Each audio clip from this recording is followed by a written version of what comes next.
Assalamualaikum warahmatullahi wabarakatuh. Berjumpa kembali dengan Imam TV, pemirsa. Perguruan Islam Darun Najah Desa Ngemplak Kidul Margoyoso Pati mendapat kehormatan besar dengan kedatangan ulama terkemuka, Syekh Dr. As-Said Muhammad Ali Al-Azhari, pada hari Minggu tanggal 21 September tahun 2025. Sejak waktu Bagda Maghrib, para guru dan murid Madrasah Darun Najah bersiap menyambut kedatangan beliau di serbi aula madrasah. Usai salat isyak berjamaah, semua berkumpul dan siap menyaksikan momentum bersejarah ini. Pemirsa Imam TV, dalam kesempatan yang bagus ini, Syekh Dr. Said Muhammad Ali Al-Azhari memberikan materi pembelajaran tentang korelasi dan penjabaran tuntas fiqh dan tasawuf serta pemberian ijazah sanad kitab-kitab Syafi'iyah dengan dipandu dan diterjemahkan Bapak Kiai Haji Khairul Asyar dan Bapak Kiai Bahak. Syekh Dr. Muhammad Ali Al-Azhari secara panjang lebar menjelaskan dalam bahasa Arab. Ini mau tanya pakai bahasa Indonesia, lain malah pakai bahasa Arab ya. Di sini saya susun, nanti tolong didengarkan Pak ya. Yeah. Afwan ya Syekh, uridu an as'ala an Hamas wa Palestiniyin ya nana ba'iduna huna wa la nastati'u ila an nara min khilali wasailil i'lam mislu at-televiziyun wal hatif al-mahmul fi waqti ma ra'ayna muwatini Palestin khalfal jidar al-fasil yatlubuna al-musa'adah lil husuli ala ta'am wa fathil bawabah li syurtatil khududil misriyah lakinna syurtiyah lam tataharrak wa ka'annaha tatajahal ikhwanaha al-Falestiniyin As-su'aluha ma huwa mawqiful hukumatul misriyah as-siyasi min nidali Hamas wa ma hiya al-musa'adat allati qaddamtaha al-hukumah al-misriyah lil Palestiniyin limadha la tusa'id Misr al-muslimin fi Gazzah bil musa'adatil askariyah kama fa'ala Yaman. Assalamualaikum warahmatullahi wabarakatuh. Waalaikumsalam warahmatullahi. Soal di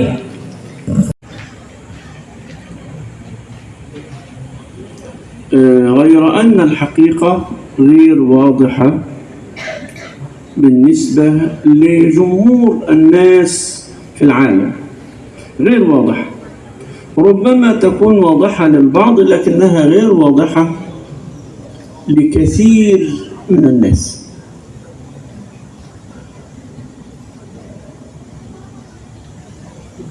اليهود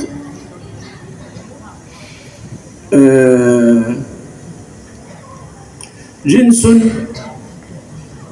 متقدم جدا في الحياة، في شؤون الحياة، ولا سيما في الاقتصاد والإعلام، وهو لديه الأدوات والوسائل التي يشوش بها على هذه القضية ويشوه بها من يريد حتى ولو كانت مصر، وهذا هو الشأن الحالي القائم الواقع الآن. Beliau sangat mengapresiasi pertanyaan tadi bahwa apa yang kita dengar, apa yang kita baca, atau apa yang kita saksikan dan kita lihat dari media-media yang terinformasikan itu semua bisa diambil kesimpulan tentang kebenarannya seperti apa, bahwa hakikatul amri atau faktualitas ini benar-benar sedang terjadi ketidakjelasan informasi. Bahwa yang paling akurat selama ini adalah bahwa bangsa Yahudi ini adalah bangsa yang sangat tua dan sudah lama adanya dan menghegemoni dari segala aspek termasuk informasi dan juga ekonomi, termasuk media-media yang memberikan informasi-informasi berita atau hal-hal yang kita serap selama ini. Tidak terkecuali bangsa-bangsa lain termasuk Mesir juga terberitakan demikian, seolah-olah di framing bangsa ini tidak membantu, bangsa itu tidak melakukan sesuatu dan lain sebagainya. Tapi fokus kajian kita ini adalah bahwa min haitsul fiqh was suluk nahnu kal mu'min nuwajih ala hadhihi al-haqiqah tab'an nash'ur bima yash'uru bi ikhwanuna fi Filastin fa innahu man lam yuhissa bima ahassa al-mu'min alladhi huwa akhuh falaysa minhu. Bahwa kita sadar bahwa siapapun kita yang mengaku mukmin yang tidak merasakan apa yang dirasakan oleh saudaranya sesama mukmin, maka sebetulnya dia tidak sedang seiman dengannya. Kira-kira begitu. Kalau tidak ada pertanyaan lagi, kita tutup dengan ijazah. Lau lam yakun hunaka soal, tapi lam ukmil soal, lam ukmil jawab. Al-jawab masih ada lanjutan jawabannya. Fadhil Syekh. يقولون ليس من سمع كمن رأى، فالعالم يسمع لكننا هناك في مصر نرى الوطن العربي، البلاد المجاورة ترى ما تصنع إسرائيل في فلسطين منذ أكثر من نصف قرن 48. Tidak semua apa yang didengar oleh dunia sama seperti apa yang terlihat dari dekat. Bahwa kami yang berada di dekat dengan Palestina dari sejak tahun 48, dari sejak سنة 1948 dari sejak tahun 48 kami sudah menyaksikan apa yang dilakukan oleh Israel terhadap bangsa Palestina dengan mata kepala kami sendiri. Sudah setengah abad yang lalu kami menyaksikan itu. أصل هذا الأمر أن إسرائيل باختصار شديد إسرائيل لا تريد فلسطين، لا تريد لا غزة ولا الضفة، وتريد أن تكون من القدس إلى الخليج، يعني ما بين نهر النيل والفرات. هكذا يقولون حتى في عقيدتهم، يقولون دولة إسرائيل من النيل إلى الفرات. Jadi secara garis besar yang diinginkan Israel itu adalah bagaimana caranya dari sungai Nil sampai sungai Furat, dari Gaza sampai ke Khalij, semuanya adalah Israel, baik secara teritorial maupun dari secara sudut pandang keyakinan. Mereka tidak menginginkan adanya Palestina, mereka tidak menginginkan adanya bangsa Gaza atau siapapun, bahkan tidak menginginkan ada umat Islam berkembang di sana. Inginnya Israel adalah semua bagian yang diklaim oleh mereka adalah bagian dari Israel. الرئيس الأمريكي ترامب بعث إلى اثنين، الرئيس الأردني والرئيس المصري، بعث إليهما هناك في أمريكا. لماذا؟ للتفاوض على نقل أهل غزة بعضهم إلى مصر وبعضهم إلى الأردن. ذهب ملك الأردن ولم يذهب رئيس مصر، لأنه يعلم بأن هذه مؤامرة تحاك للفلسطينيين ولمصر وللأردن وللعرب. Dulu pernah pemerintah Amerika yang sekarang itu Donald Trump itu mengundang dua pimpinan negara, yaitu pimpinan Yordania dan pimpinan negara Mesir, diajak untuk berunding supaya warga Palestina itu nanti dibagi dua, sebagian menjadi warga Mesir, sebagian menjadi warga Yordania. Dan itu cita-citanya Israel sendiri, agar Israel ini benar-benar bersih dari bangsa Palestina. Sampai saat itu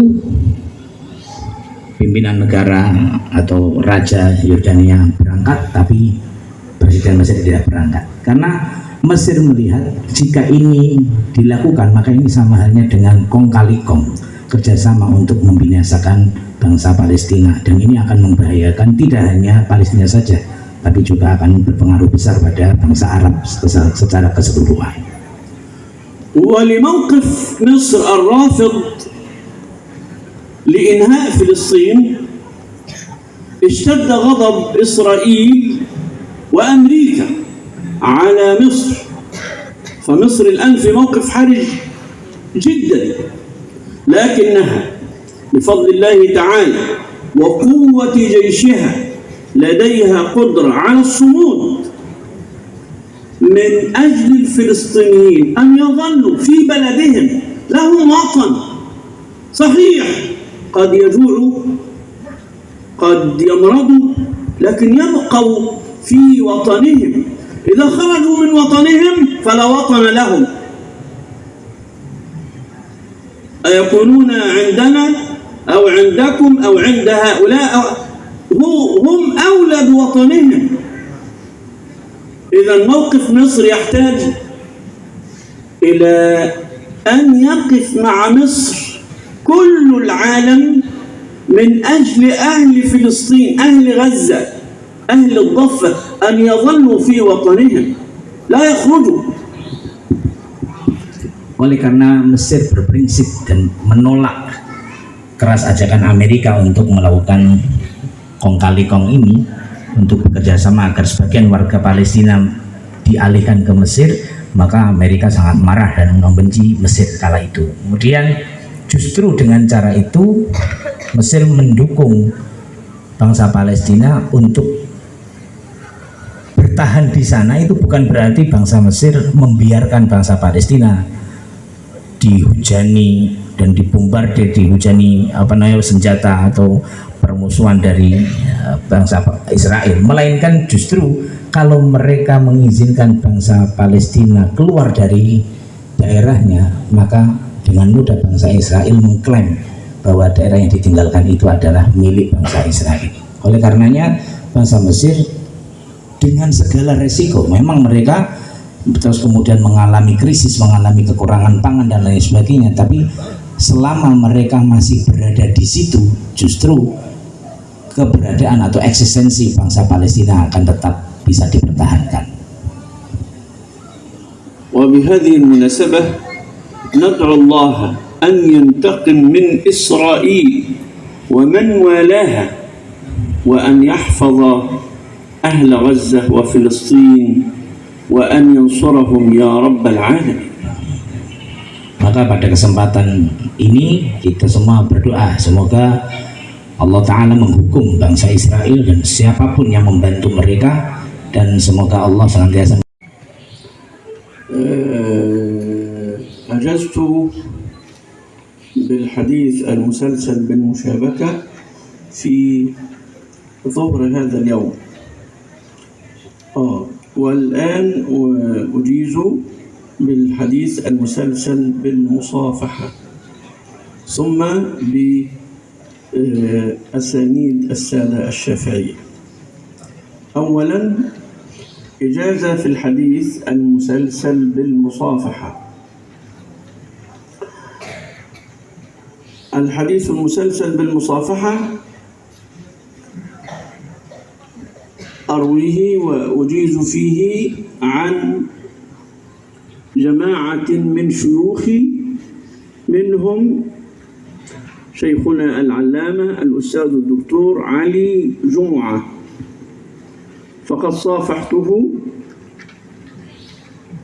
وأرويه عنه، وهو عن العلامة الشيخ محمد ياسين الفاداني مصافحة، وهكذا كل السلسلة، عن الشيخ عمر حمدان المحرسي، الشيخ محمد علي ابن حسين المالكي المكي، كلاهما عن السيد علي ابن ظاهر الوتري المدني، عن عبد الغني بن أبي سعيد الدهلوي، عن الشيخ محمد عابد السندي، عن صالح الفلاني عن الشيخ محمد ابن سنة الفلاني عن محمد بن عبد الله الشريف الواولاتي عن أبي سالم العياشي عن الشهاب الخفاجي عن إبراهيم العلقمي عن الشمس العلقمي عن يوسف الأرميوني عن الجلال السيوطي عن الشيخ كمال الدين السيوطي عن الحافظ ابن الجزري عن يوسف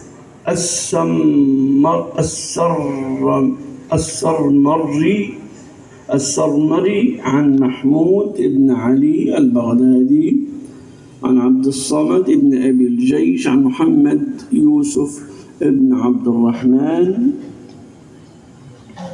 عن الحافظ ابن الجوزي عن الحافظ محمد بن ناصر عن أبي الغنايم الهراسي عن محمد بن علي العلوي عن أبي الفضل محمد بن جعفر الخزاعي عن أبي العباس أحمد بن سعيد المطوعي عن أبي غانم محمد بن زكريا عن محمد بن كامل عن أبان العطار عن ثابت البناني عن أنس بن مالك رضي الله عنه قال: صافحت رسول الله صلى الله عليه وسلم فلم أرى خزا ولا فظا كان ألين من كف رسول الله. الإله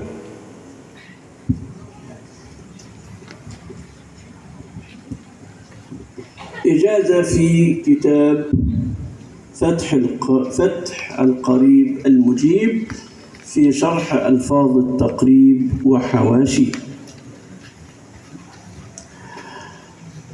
وهذا الكتاب شرح العلامة الفقيه شمس الدين محمد بن قاسم الغزي القاهري المعروف بابن قاسم الغزي وبابن الغرابيلي المتوفى سنة 918 والموسوم بفتح القريب المجيب في شرح ألفاظ التقريب.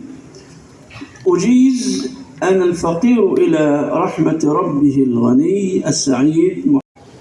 Ini musafahah oleh asatid dulu ya, baru anak-anak. Sabar, mohon sabar sebentar. Insya Allah cepat. Monggo. Sallallahu ala Muhammad sallallahu alaihi wasallam sallallahu